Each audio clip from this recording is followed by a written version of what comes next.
یہ اسلام کا وہ دور ہے کہ جب حضور مسجد نبوی سے باہر نکلتے ہیں تو آگے حضرت عمر و ابو بکر رضی اللہ تعالی عنہما کھڑے ہیں. چہرے کے اوپر عجیب اداسی ہے. کہا عمر ابو بکر اس وقت کیوں کھڑے ہو؟ عرض کی حضور بھوک نے گھر میں ٹکنے نہیں دیا. ہم نے چاہا حضور کا چہرہ دیکھ لیں تو کچھ پیاس بجھ جائے، کچھ بھوک مٹ جائے. حضور نے فرمایا میرا حال بھی یہی ہے. جس چیز نے تجھے گھروں سے نکالا ہے وہی چیز مجھے گھر سے نکال لائی ہے. تو حضور نے جب دیکھا کہ کھانا ہے تو حضور نے ایک روٹی لی اور چند بوٹیاں اٹھائیں اور ایک خادم کو بلا کر کے کہا جاؤ ہمارے گھر دے آؤ، میری بیٹی فاطمہ کتنے دنوں سے بھوکی. ہمیں تو وہ کہانی بھی اسلام کی غربت کی یاد آتی ہے کہ جب احد کے اندر 70 شہیدوں کے لاشیں پڑے ہوئے ہیں تو حضرت صفیہ حضور کی پھپھی اپنے بھائی حمزہ کے لیے 2 چادریں لے کر کے کفن کی آتی ہے. تو حضور علیہ السلام نے فرمایا کہ جس قبر میں حمزہ کو دفن کیا جائے اسی قبر میں مصعب بن عمیر کو بھی کفن دیا جائے اور دفن کیا جائے. اور کہا میرے چچا کے لیے اس کی جو بہن میری پھپھو جو 2 چادریں لے آئی ہے، کہا ایک چادر ہم مصعب بن عمیر کو دیں گے. یہ مصعب بن عمیر کون ہے؟ تاریخ پڑھو، کتنی دل آویز تاریخ ہے. مکے میں ایک امیر ترین خاتون ہے جس کے بیٹے کا نام مصعب ہے اور وہ اپنے بیٹے کو اتنا خوبصورت لباس پہناتی ہے اور اتنے خوبصورت خوشبو اور عطر اس کو لگاتی ہے کہ مصعب بن عمیر جن گلیوں سے گزرتے تھے دیر تک وہ گلیاں مہکتی رہتی تھی. لوگ کہتے تھے یہاں سے مصعب گزر کے گیا ہوگا اس لیے یہ گلیاں مہک رہی ہیں. اچھا پھر مصعب پہ نظر پڑتی ہے میرے محمد عربی کی تو مصعب بن عمیر حضور کی زلفوں کا اسیر ہو جاتا ہے. ماں کافرہ ہے، جب پتہ چلتا ہے تو اس کا لباس بھی چھین لیتی ہے، سہولتیں اور آسودگیاں بھی واپس لے لیتی ہے. پھر وہ وقت بھی آیا کہ مصعب بن عمیر حبشہ کی جانب ہجرت کر جاتے ہیں. مکے کے حالات کچھ تھوڑے سے خوشگوار نظر آئے تو وہ حبشہ سے واپس مکے جب پلٹے تو ان کے بدن پہ جو چادر تھی وہ جگہ جگہ سے پھٹی ہوئی تھی. میرے آقا کریم علیہ السلام نے دیکھا تو حضور کی آنکھوں میں آنسو ٹپکنے لگے. کہا یہ وہی مصعب ہے جو اتنا خوش پوش نوجوان تھا کہ میں نے پورے مکے میں اس سے خوبصورت لباس پہننے والا کوئی دوسرا شخص نہیں دیکھا، اور آج میرے مصعب کو پہننے کے لیے جو چادر میسر ہے وہ بھی جگہ جگہ سے پھٹی ہوئی ہے. یہ اسلام کی غربت کی کہانی ہے. اور آج احد میں یہی مصعب بن عمیر شہید ہو جاتے ہیں اور ان کے لیے کفن بھی دستیاب نہیں ہے. حضور نے کہا جو میرے چچا کے لیے 2 چادریں لائی ہیں ان میں سے ایک کا کفن مصعب کو دے دو نا اور دوسری چادر سے کفن میرے چچا کو دے دیا جائے. اچھا حضرت مصعب کے لیے بڑی چادر رکھ دی گئی اور حضرت امیر حمزہ کے لیے جو چادر تھی وہ چھوٹی تھی. اگر سر ڈھانپتے تھے تو پاؤں ننگے ہو جاتے، اگر پاؤں ڈھانپتے تھے تو سر ننگا ہو جاتا. حضور نے فرمایا میرے چچا کا سر ڈھانپ دو اور پاؤں کے اوپر اذخر نامی گھاس ڈال دو.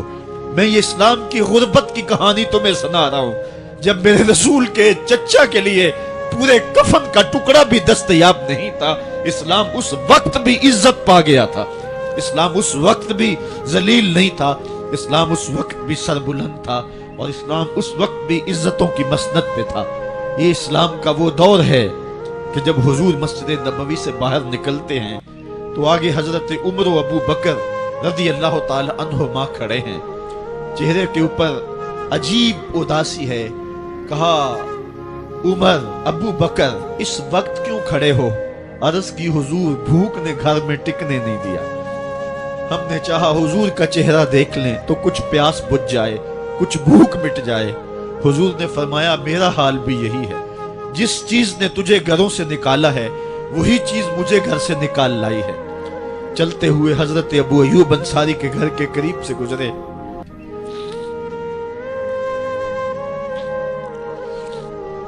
حضور کی خوشبو پا کے وہ باہر آ گئے. عرض کی بندہ نواز آج میرے مہمان نہیں بنتے؟ حضور نے کہا تمہاری مرضی.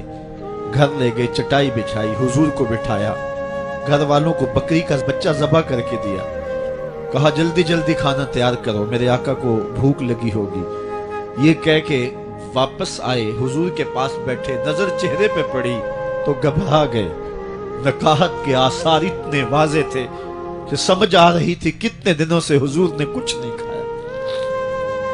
اٹھ کے باغ میں چلے گئے، کھجوروں کا خوشہ توڑا، حضور کے سامنے رکھا، کہا بندہ نواز جب تک کھانا تیار نہیں ہوتا یہ کھجوریں تناول فرمائیں۔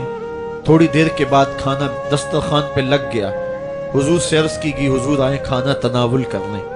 حضور نے دسترخوان پر تشریف فرما ہو کر کے حضور نے کپڑا اٹھایا تو حضور نے جب دیکھا کہ کھانا ہے تو حضور نے ایک روٹی لی اور چند بوٹیاں اٹھائیں اور ایک خادم کو بلا کر کے کہا جاؤ ہمارے گھر دے آؤ، میری بیٹی فاطمہ کتنے دنوں سے بھوکی۔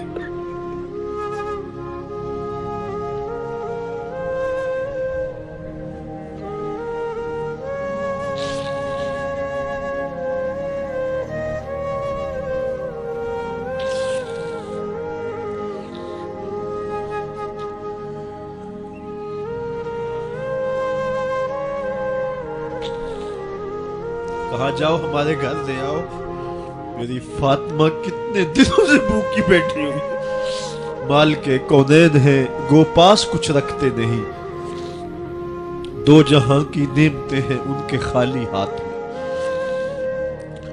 آپ کو پتا ہوگا کہ جب میرے رسول کا انتقال ہوا ہے، حضور کا وصال ہوا ہے، تو حضور کی ایک زرہ ایک یہودی کے گھر میں گروی رکھی ہوئی تھی۔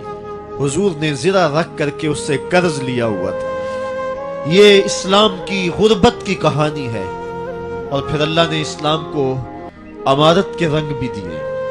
آؤ تمہیں کہانی سناؤں، حضرت عدی بن حاتم روایت کرتے ہیں، صحیح بخاری میں روایت ہے۔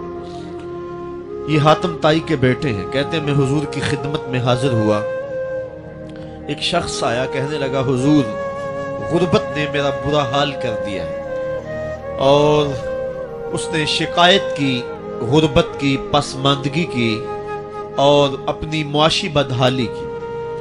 پھر ایک شخص آیا کہنے لگا حضور میرے پاس دولت تو ہے لیکن میں نے جس منزل پہ جانا ہے راستہ پر خطر ہے، تو میرے لیے کیا حکم ہے کہ میں کیسے راستہ طے کروں؟ تو یہ دو لوگوں نے یہ باتیں کی تو حضرت عدی کہتے ہیں کہ حضور نے روئے سخن میری جانب موڑا اور میری جانب مخاطب ہو کے کہا عدی تو نے ہیرا دیکھا ہے؟ عدی کہتے ہیں میں نے عرض کی حضور دیکھا نہیں، سنا ہے، ہیرا یہ شہر ہے عراق کا۔ تو حضور نے فرمایا عدی تو نے ہیرا دیکھا ہے؟ میں نے کہا نہیں حضور دیکھا نہیں، اس کا تذکرہ سنا ہے۔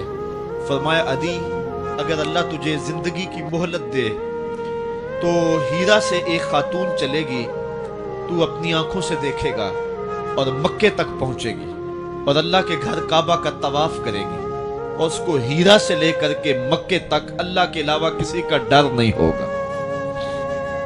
کہتے ہیں کہ میں نے دل میں کہا کہ پھر بنو طے کے ڈاکو مر گئے ہوں گے جنہوں نے عرب کے اوپر روب ڈال رکھا ہے، تو وہ تو پھر ختم ہو گئے ہوں گے۔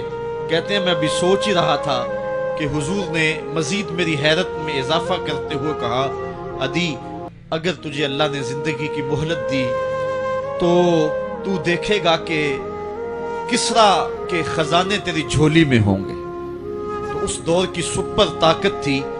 میں نے کہا حضور کسرا بن ہرمز؟ حضور نے فرمایا ہاں کسرا بن ہرمز۔ کہتے ہیں کہ حضور نے پھر فرمایا عدی اگر تو زندگی پائی تو تو وہ دن بھی دیکھے گا کہ ایک شخص زکوٰۃ کی رقم لے کر کے، زکوٰۃ کی چاندی لے کر کے، زکوٰۃ کا سونا لے کر کے نکلے گا اور اس کو کوئی زکوٰۃ کا مستحق ہی نہیں ملے گا۔ حضرت عدی بن حاتم کہتے ہیں کہ پھر میں نے وہ منظر اپنی آنکھوں سے دیکھا کہ ہیرا سے خاتون چلی اور مکے تک پہنچی، اور امن ایسا تھا کہ اس کو اللہ کے علاوہ کسی کا ڈر نہیں تھا۔ پھر وہ لمحے بھی میں نے دیکھے کہ کسرا بن ہرمز کے خزانے مسجد نبوی کے باہر پڑے ہوئے ہیں۔ تو کہتے ہیں تیسری چیز میں دیکھ نہ سکا، اور میں نے لوگوں کو کہا کہ یہ میں تو نہیں دیکھ سکا، میری شاید زندگی وفا نہ کرے، اور اگر تمہاری زندگی وفا کرے تو تم دیکھنا۔ میرے آقا نے جو فرمایا تھا دو باتیں تو پوری ہو گئی ہیں، اور تیسری بات تم دیکھ لوگے۔ حضرت یحییٰ بن سعید فرماتے ہیں کہ حضرت عمر بن عبدالعزیز کا زمانہ تھا اور انہوں نے مجھے افریقہ کی جانب زکوٰۃ وصول کرنے کے لیے بھیجا۔ میں وہاں سے زکوٰۃ وصول کی اور پھر میں زکوٰۃ لینے والے مستحقین کو ڈھونڈنے لگا تو کہتے مجھے کوئی مستحق نہ ملا۔ پھر میں غلام پکڑتا اور اس کے پیسے دے کے اس کو آزاد کرواتا چلا جاتا۔ حضرت عمر بن عبدالعزیز کا زمانہ ہے کہ گورنر ہے عراق کا، وہ حضرت عمر بن عبدالعزیز کو لکھتا ہے کہ اتنی رقم ہے، اس کا کیا کرنا ہے؟ تو عمر بن عبدالعزیز کہتے رقم لے کے یہاں نہ آنا، وہاں عراق کے لوگوں میں بانٹ دو، جو زکوٰۃ کے مستحق ہیں ان کو